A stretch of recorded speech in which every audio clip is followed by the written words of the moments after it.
Il Casteltermine, dopo il pareggio di 1-1 a Partinico, i ragazzi hanno ripreso gli allenamenti in vista del derby contro il Camarat. La Libertas era Calmuto, domenica una partita chiave per questa stagione, o la va o la spacca contro il Villabate. Il Camarat, dopo la vittoria importante contro la Libertas era Calmuto, la squadra domenica andrà a far visita al Casteltermine. La FC Gattopardo sarà di scena all'Ercara contro l'Albatros Lercara. In prima categoria si è giocata la settima giornata di ritorno.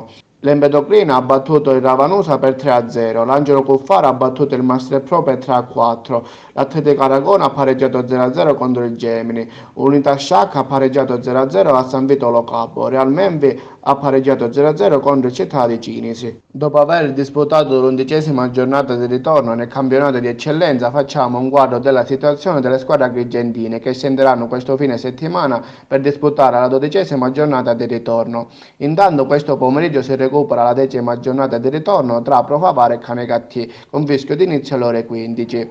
In Licata, dopo la vittoria per 3-2 a Mussomeri, la squadra giallo-blu si è portata a più 8 dal Canicattì. La dirigenza guarda al futuro, ormai per la promozione in Serie D manca poco. Intanto però domenica si torna in campo, Aldino Liotta contro la Palmonval, una sfida bella e avvincente. Il Canicattì ormai le chance per salire in Serie D direttamente sono finite.